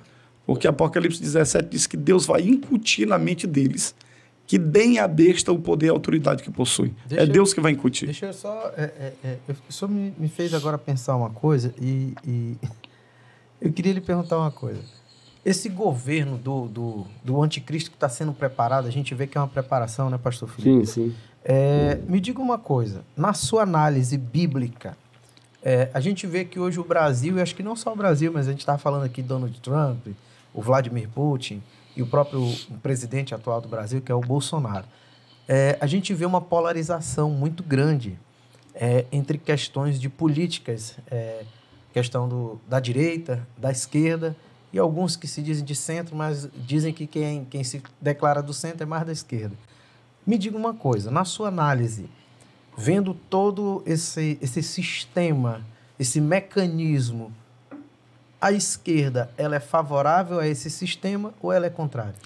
A esquerda, por incrível que pareça, está sendo patrocinada no mundo inteiro hoje pelos maiores capitalistas, como George Soros, os Rockefeller e companhia. É quem está patrocinando todo o movimento de esquerda no planeta. O que é um contrassenso, se você pensar que a ideia de esquerda comunista ou socialista, ela prega luta de classes, né? Apesar de que hoje já não é mais luta de classes. Hoje é branco contra negro, homem contra mulher, é assim. Mas é patrocinada por eles, porque eles estão acima da ideologia. Essas famílias Illuminatis que mandam, que governam, estão acima da ideologia. Eles estão brincando com isso. Direita e esquerda é jogo na mão deles. Nós nos identificamos com algumas bandeiras da direita.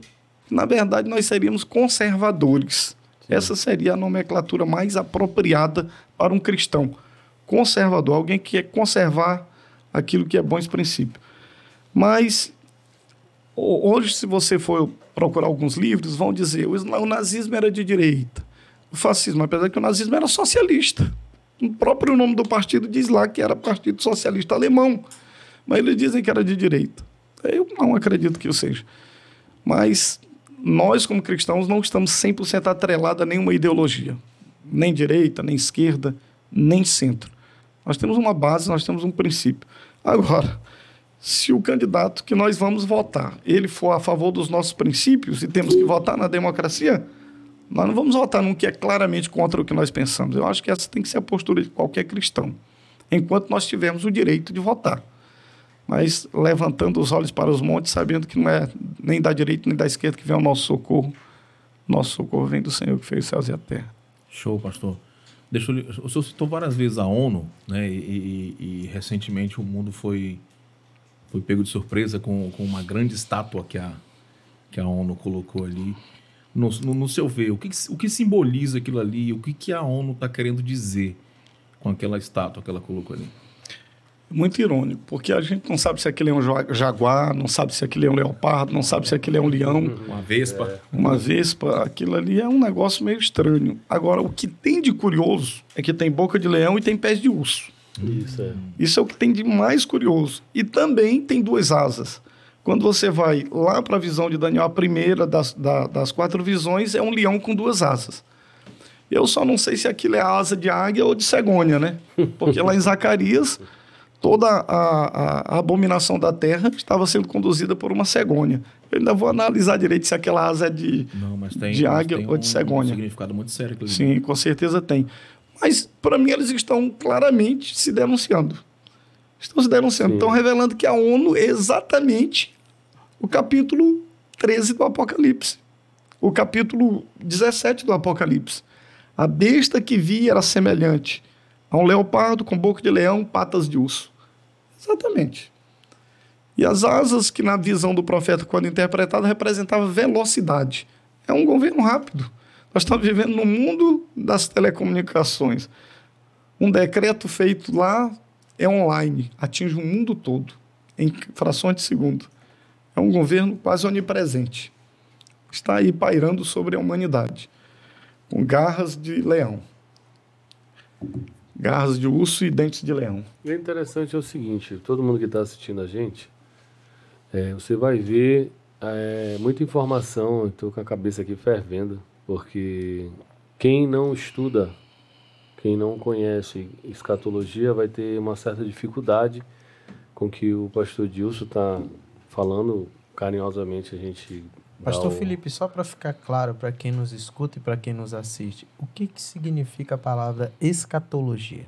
É uma boa pergunta, vou deixar o pastor José Dilson dizer, porque eu acho que ele tem mais propriedade do que eu. De uma maneira simples, estudo das últimas coisas, do escatom, do final. Estudo das últimas coisas. E Apocalipse significa o quê? Revelação. Que é ironicamente considerado o livro mais difícil da Bíblia, quando o nome significa revelação. Eu ia responder isso aí, mas quando tem alguém melhor, a gente fica calado, né? E o que acontece é o seguinte, pessoal. Muita coisa que você vai ter que estudar e conhecer um pouco da história, porque foi dado dados históricos, datas históricas, erros de anos, né, que foi colocado aqui sobre a questão do nascimento de Jesus.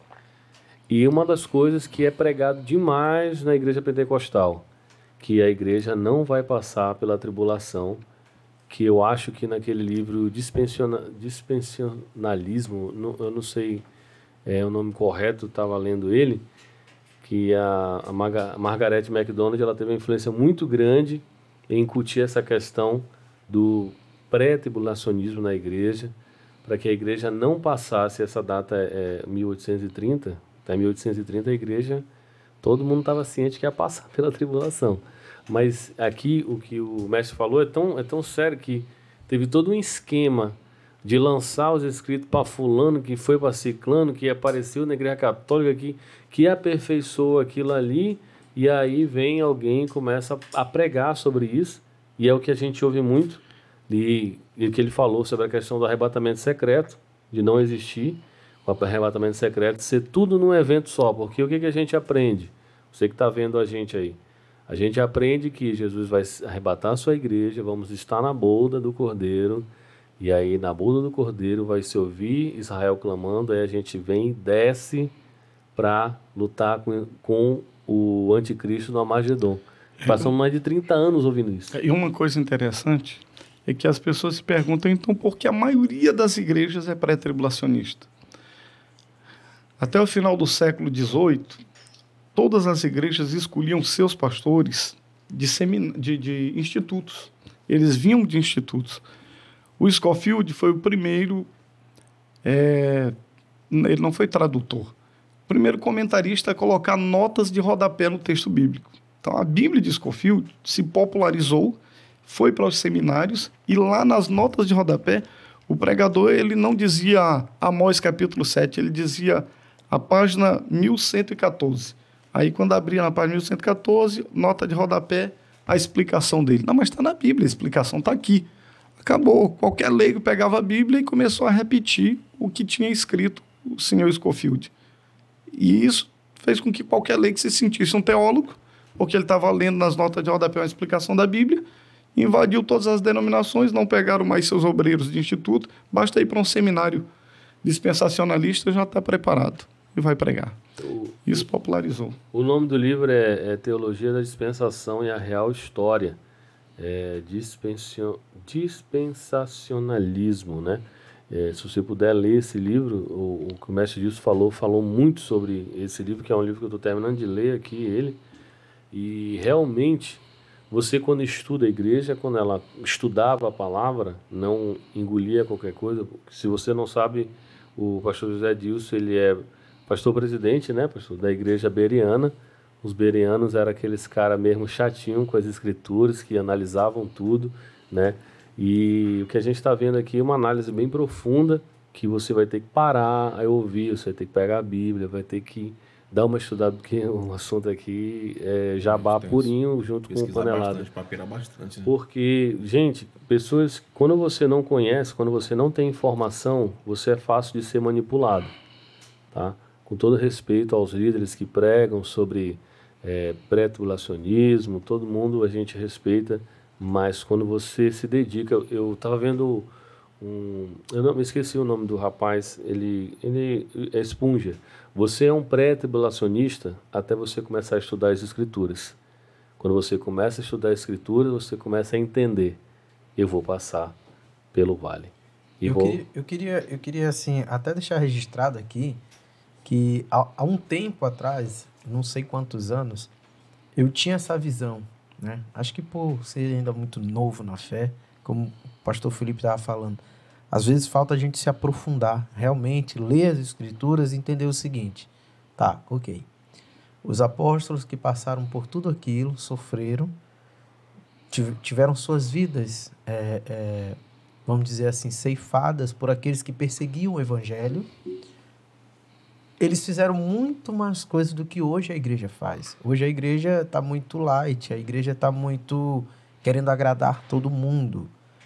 E nós que não vivemos o evangelho como aqueles apóstolos viviam, somos os privilegiados, que não tem que sofrer nada, tem que Jesus vir antes, salvar e depois ele deixa o mundo pegar fogo. Eu não vejo respaldo bíblico hoje para isso, depois de estudar. Aí eu queria lhe perguntar, pastor, o senhor teria como detalhar um pouco como é essa questão, que a gente ouve muito falar, a questão do Gog e Magog, como funciona essa questão dos 1000 anos, que Satanás vai ser preso, depois vai ser solto, derrotado. Tem como o senhor explicar um pouco para a gente isso daí? E já complementando isso aí, é a questão do inferno. Né? Uma pergunta até que o Denison perguntou para a gente. Sim. Aí depois se o inferno é literal ou é só um período de tempo que as pessoas vão passar por ele? É porque ele falou para nós assim, que no Lago de Fogo existe uma linha teológica que é Apocalipse 20, se eu não me engano, onde ele fala que e já estavam no Lago de Fogo a besta e o falso profeta, e o diabo que enganou a muitos também foi lançado.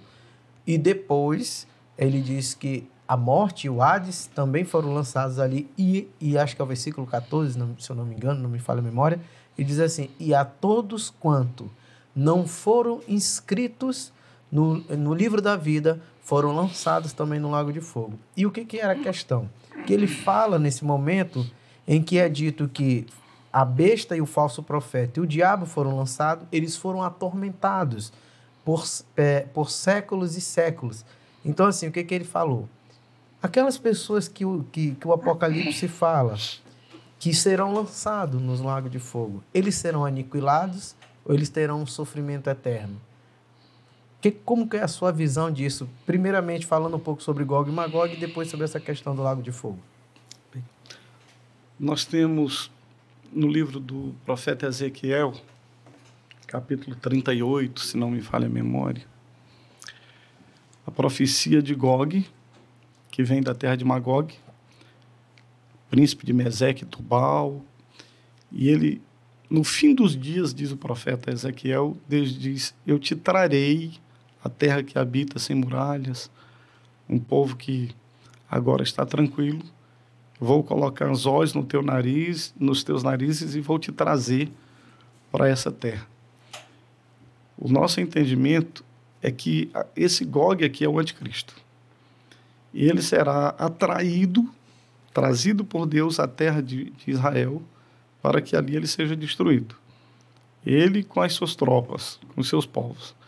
Esta é a guerra de Gog, que vai se dar no Armagedon, no final da grande tribulação.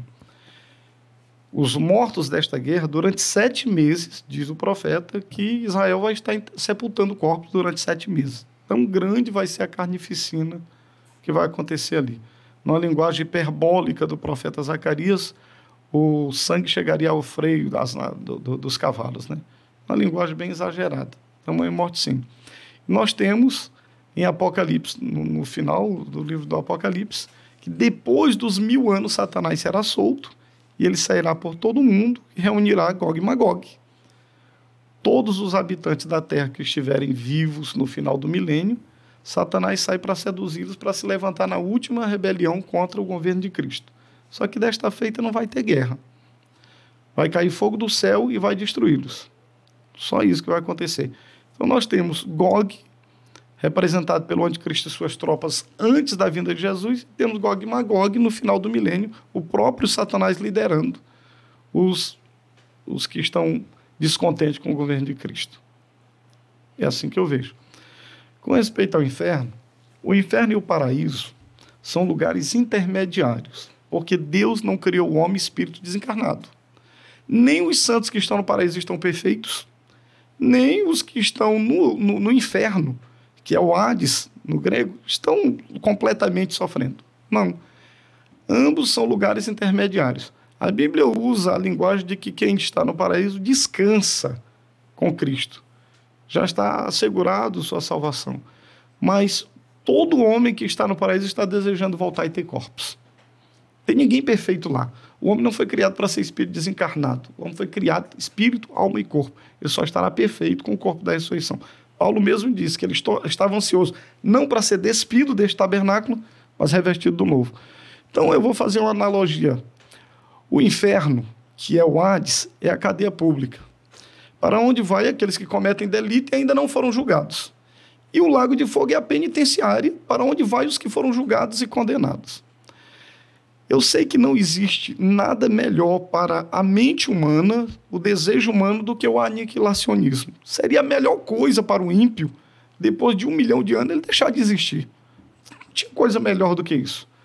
Infelizmente, eu tenho uma simpatia enorme por isso, mas infelizmente eu não posso defender, porque a mesma palavra usada para os salvos na bem-aventurança eterna é usada para os ímpios no sofrimento eterno. Então não tem como você agora dizer, olha, eu sinto muito, mas depois de 1 milhão de anos, 1 bilhão de anos, Deus vai destruir, aniquilar. Eu sei que John Stott, um teólogo famoso, respeitadíssimo, acabou sendo aniquilacionista. No final da vida, ele disse que se existisse um lugar no universo onde tivesse um ímpio, esse ímpio protestando contra Deus, o mal ainda estava existindo. Se o mal ainda existe, o bem ainda não venceu. É um raciocínio lógico, até respeito, mas eu não consegui encontrar na Bíblia respaldo para o aniquilacionismo. A Bíblia termina o Apocalipse dizendo que eles ficarão lá para sempre.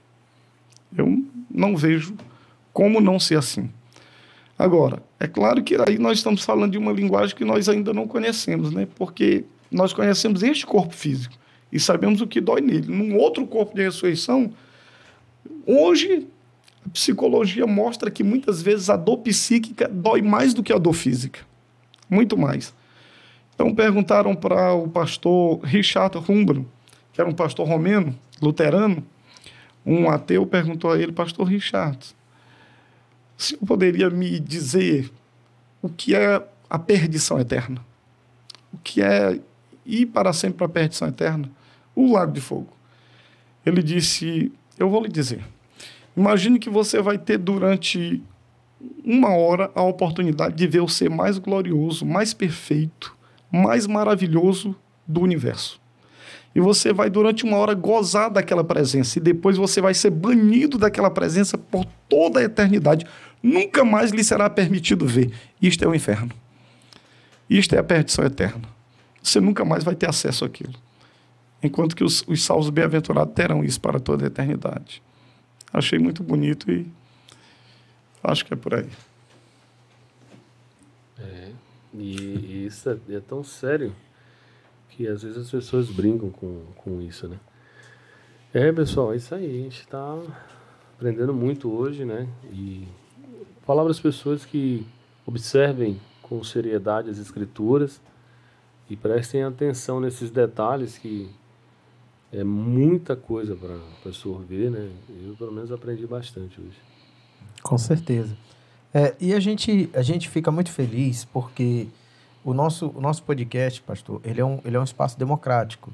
A gente até costuma falar que não é um podcast evangélico ou de cunho religioso. Aqui nós recebemos desde políticos, personalidades, jornalistas, pessoas aqui da nossa capital, do nosso estado.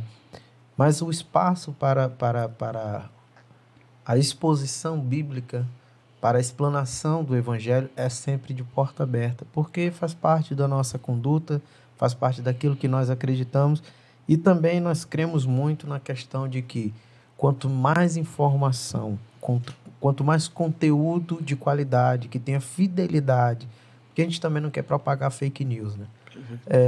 Coisas que realmente agreguem valor ao nosso público, que a gente respeita muito, com certeza para nós será um prazer. E assim, nós estamos muito felizes de poder estar nesse tempo tão precioso, tão glorioso. Às vezes, a gente vive numa vida assim tão frenética, num ritmo tão louco, que às vezes a gente não para às vezes, refletir sobre questões eternas. Porque o que nós estamos falando aqui não são de questões passageiras. Coisas, às vezes, que a gente come são passageiras, come, daqui a pouco está indo embora, vai ser expelida. Sim. Mas isso que nós estamos falando aqui são coisas eternas, né, Felipe? Sim. E algumas pessoas vão expelir mais rápido que as outras, né? Então, tem que ter muito cuidado com o que você vai se alimentar, se digerir. E aqui, assim, agradecer, né, o pastor Gilson pelo tempo dele. A gente lutou bastante para ele estar aqui com a gente. Batemos cabeça, né? Dava, não dava, vinha, não vinha. E tá sempre agradecendo o senhor. Vamos ter outras oportunidades. Com medo de vir. Pastor, foi muito preciosa a sua presença aqui, viu? Eu posso falar também que eu aprendi bastante mesmo, né, com suas palavras. E você mencionou, Gabriel, que o pastor tem um canal, né? Sim, sim. um canal. Pronto, pastor, você poderia descrever qual é o nome do seu canal aí, para quem realmente tiver algumas Inclusive, já outras assisti dúvidas? todos os vídeos lá. Quem tiver dúvida, vai lá também todos assistir os o seu vídeos. canal, ver outras coisas que o senhor já postou lá, né? É só colocar Pastor José Dilson Reis de Mesquita no YouTube, aparece lá. Tem acho que uns 8, 9 vídeos, assim. Para você que quer assistir e ouvir um pouco mais detalhado, inclusive essa questão da Liga das Nações, Isso. questão da ONU, questão do Príncipe William, coisas assim que são referentes ao que nós conversamos aqui, eu lhe recomendo. É muito bom, eu estou falando porque eu já assisti, então assim, pastor, mas também outra coisa, se alguém quiser visitar a sua igreja, aonde fica o endereço da igreja lá? Fica na rua Pastor Nicanor Fabrício dos Santos, número 2148, no bairro Senador Hélio Campos. O ponto de referência é a Escola Estadual Professora Sônia de Brito. Quais são os dias lá que a congregação está aberta lá? Às quintas e aos domingos. Qual é o horário? 7h30, às 19h30, às 21 horas. À noite e na Escola Bíblica Dominical, aos domingos, das 9 às 10h30. Muito bom, muito bom. E a gente também já quer agradecer, né, Felipe? Nossa equipe maravilhosa, o pessoal que tá ligado aí no 220. Estão numa energia aqui, pulando aqui, o pessoal da RS. Eu tô até assim, pensando na minha vida, de tanta animação que essa equipe eu tô me segurando aqui porque a gente tem que fazer a gravação, mas senão eu tava pulando igual eles aqui. Eu fiquei com vontade de dar uns mortal aqui na mesa, de tanta alegria. Eu fiquei imaginando o Paulo dando aquele mortal carpado, sim, assim, igual a ia Daiane ser dos muito Santos. Ia ser maravilhoso. Imagina Eu não aquela sei se ele cena ia conseguir dar esse o Paulo 360, fazendo igual a Daiane assim. dos Santos, que ela corria e fazia aquela... Eu acho que na água ele consegue fazer. Acho que na terra não consegue, não. Na água ele consegue. Não, gente, Agora, os meninos só não são pode top. prejudicar na hora de ele subir, Isso. Depois de ele cair de uma canoa, ele fica cansado para subir em cima de uma... Cara, mas eu posso fazer um teste disso aí, viu, né? Esse duplo carpado. A gente pode gravar um vídeo disso, fazer acho um que o vídeo, pessoal de cara. casa vai Vamos, gostar muito de... Vocês vão ver isso daí. Igual o Afeganistão. Mas, gente, é o seguinte, o pessoal da RS está aqui, não estão pulando não, mas estão bem contentes, né? A hora já está bem ultrapassada, então vão já para casa. Outra coisa, são profissionais, né? Se você precisar do serviço deles, podem entrar em contato também com a gente lá no Instagram, Sim, que a gente repassa o telefone deles. Tá, eles gravam vídeos, casamentos, fazem videoclipes, um monte de inclusive, coisa. quero pedir para o meu diretor, que eu acho que ele não vai atender meu pedido, mas eu quero pedir mesmo assim. Se você quiser entrar em contato com o pessoal da RS, eu acho que ele vai tentar colocar um número. Mas se ele não colocar eu acho que agora vai ter número. Eu acho que ele vai botar. Mas mesmo assim, se ele não colocar, deixa eu falar aqui, ó. Você pode entrar em contato com o Rafa, porque eu acho que ele não vai colocar, não, gente. Não, eu também a acho gente que pede, não. o Felipe, ele muito assim. Eu fico falando várias vezes em número, mas eles não estão ouvindo, O Felipe não. fala assim, ó, você vai vir aqui. Eu conheço um cara que ele não sabe nem o número da pessoa lá, entendeu? Que... Você vai ver o número aqui na tela e toda vez o dedo dele passa e não tem o número. E não tem número, Só que depois ele me falou que esse número só aparece para quem se consagrou no dia. Então, por isso que às vezes é igual a pessoa... aquela roupa do Chapolin, né? Mas assim, para você que quer entrar em contato o nosso com o nosso diretor pessoal... bacana, o nosso diretor bacana quase não tá rindo ali, né? Não, ele tá bem tranquilo ali, ele tá muito sério. É o seguinte, você que quer entrar em contato com o pessoal da RS, principalmente agora, final de ano, vocês têm que entrar em contato logo com isso, porque, meu irmão, tá uma loucura. Você vai falar com o Rafa pelo número 99111-0133. Então, você que quer para o seu casamento, para sua confraternização, olha, uma equipe super animada. A gente tem que, às vezes, até falar, gente, calma um pouco aí, porque eles ficam pulando, eles ficam saltando. É uma animação assim. O Rafa é aquele assim, que chegou cedo, não foi? Sim, foi. Ele não atrapalhou a gravação hoje, não. Você chegou bem rapidinho. Então, pessoal, entre em contato com o Rafa da RS, que é 99111-0133. E eu vou dizer para vocês, até eu consigo ficar bonito. Se até eu consigo ficar bonito no meio dessa produção dele, você que já é lindo, que tá aí do outro lado, você que é lindo, você vai ficar mais lindo ainda pro seu casamento, pra sua festa ali de ano novo, nem sei se no ano novo eles vão estar livres, mas Natal. Rapaz, olha, a agenda deles é muito concorrida, mas eu quero dizer para você o seguinte, se você precisa fazer uma live, se você precisa fazer um clipe, Cara, a melhor equipe do estado é a equipe da ARS. Então entre em contato com eles, uma equipe enérgica, parece que eles vivem tomando assim energética, eles ficam ligados toda eles hora. estavam agora, fizeram uma sequência de clipe com o Nelis, né? Foi um musical, né? Vocês fizeram com o Nelis. Não vou nem dizer quem foi que indicou vocês, mas a gente está aí pegar um desconto por causa dessas indicações, né? Vamos estar ganhando algum royalties em cima dessas Com certeza, vamos coisas. fazer um especial aí, em homenagem aí. Mas assim, pessoal, a gente quer agradecer mais uma vez ao nosso pessoal da Romance Favorita e da Gênesis Turismo, que são as empresas que apoiam, né, que incentivam cada vez mais com que esse programa esteja no ar. É verdade. E deixar nossos agradecimentos também, Felipe, aos nossos espectadores, né, que estão conosco no Spotify, que estão conosco no Deezer, estão conosco no YouTube. Muito obrigado. E mais uma vez, pastor José Dilson, é uma satisfação, uma honra. Eu acho que a gente pode ter até a parte 2, porque tem muita coisa ali que a gente pode conversar. A gente, como o Felipe falou, às vezes são muitas informações para você absorver. Dá uma ouvida, dá uma assistida, pega a tua Bíblia, dá uma estudada. É sempre importante, como os irmãos da Igreja Bereana. Pesquise, se informe. Não, isso não está errado. Muito pelo contrário. O que nós precisamos fazer hoje num mundo de tanta fake news, de tantas coisas sendo faladas que são mentiras, é nos informar, para que nós possamos, de fato, conhecer quais são as verdades dentro das Escrituras Sagradas. Não é isso, Felipe? É exatamente isso. Agradecer a todo mundo que ficou até aqui. Gostei muito, aprendi muito. E eu tinha uma vontade de levar o pastor Dilson e o Hudson, né? O pastor Hudson também, para Israel, né? Mas não deu certo. Foi em 2018, a gente estava vendo o pacote e a gente conseguiu algumas passagens free. Aí deu um problema na caravana. Eu não contei para ele tá sabendo disso aqui agora. Mas quem sabe, né? Porque Israel fechou, porque é o primeiro país a fechar, já acostumado com guerra e pandemia, é o primeiro a fechar. Eles fecham logo. Estava previsto para abrir dia 12. Então a gente conseguiu fazer uns bons pacotes com a dona Francisca Wanda, que por sinal é uma excelente sogra, viu, minha sogra? Eu sei que a senhora assiste a gente até o fim. Qual é o número de contato assim da Gênesis Turismo? Eu coloquei o número de novo aqui e eu imagino que o pessoal, meus queridos da RS vão colocar, mas é o seguinte, eu não vou dizer esse número de novo não, porque já me deu muito trabalho, eu fiquei muito chateado aqui, quase os meninos não conseguem gravar, mas eu vou repetir, é 984119278, tá bom? Então, fazer viagens é a melhor coisa do mundo e não tem nada melhor do que aprender. Então, um dos meus...